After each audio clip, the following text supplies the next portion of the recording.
পটুয়াখালীর দ্বীপ উপজেলা রাঙ্গাবালির 2 লক্ষাধিক মানুষের একমাত্র ভরসা 50 শয্যার স্বাস্থ্য কমপ্লেক্সটির নির্মাণ কাজ দীর্ঘদিন ধরে বন্ধ রয়েছে। 1 বছর আগে কাজ শুরু করা হলেও বর্তমানে অর্ধ নির্মিত ভবনটি অনিশ্চয়তার প্রতীক হয়ে দাঁড়িয়ে আছে, ফলে চরম ভোগান্তি পোহাচ্ছেন স্থানীয়রা। বিস্তারিত দেখুন প্রিন্স মাহমুদের তথ্যচিত্রে। পটুয়াখালী জেলার সর্বদক্ষিণের দ্বীপ উপজেলা রাঙ্গাবালি। প্রায় 2 লাখ মানুষের এই জনপদটি 2012 সালে উপজেলা হিসেবে যাত্রা শুরু করলেও আজও নিশ্চিত হয়নি ন্যূনতম স্বাস্থ্যসেবা। স্থানীয়দের দীর্ঘ প্রতীক্ষার পর 2023 সালের এপ্রিলে 50 শয্যা বিশিষ্ট উপজেলা স্বাস্থ্য কমপ্লেক্সের ভবন নির্মাণ শুরু হয়।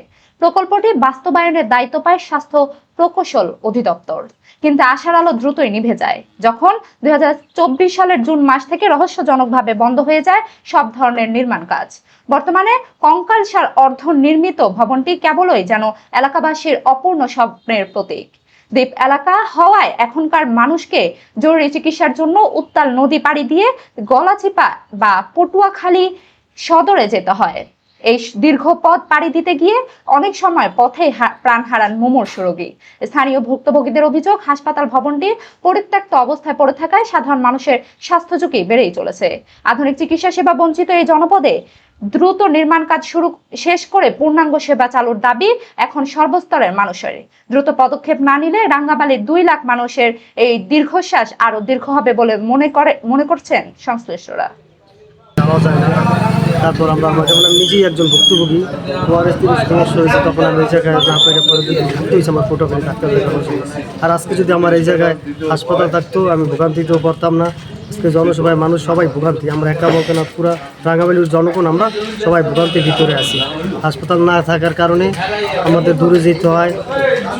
এর কিছুদিন যার কারণে আমরা খুব অসহায় আছি এবং এই জায়গায় স্বাস্থ্যসেবা এতই মানে নাজুক অবস্থায় আমরা আছি, ঝুঁকির মধ্যে রাঙ্গাবালি উপজেলার মানুষ। তো আমাদের দাবি থাকবে যাতে রাঙ্গাবালি অতি দ্রুত একটি স্বাস্থ্যসেবা আমরা রাঙ্গাবালি এখানে সুবিধা হইতো না, এখন বর্তমানে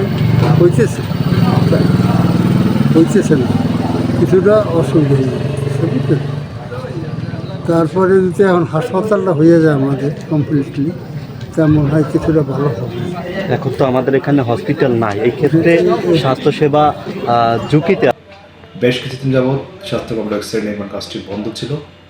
পরবর্তীতে আমি এটা নিয়ে জেলা পর্যায়ে কথা বলেছি এবং জেলার যে জনস্বাস্থ্য প্রকৌশলের এক্সেন মহোদয় আছেন, উনি এখানে এসেছিলেন, সরজমিন পরিদর্শন করেছেন, আমিও ছিলাম ওখানে। তো তখন উনি জানিয়েছিলেন যে এখানের সংশোধিত ডিপিপি সেটি পাস হয়েছে, অর্থাৎ এটি নির্মাণ প্রক্রিয়াটা।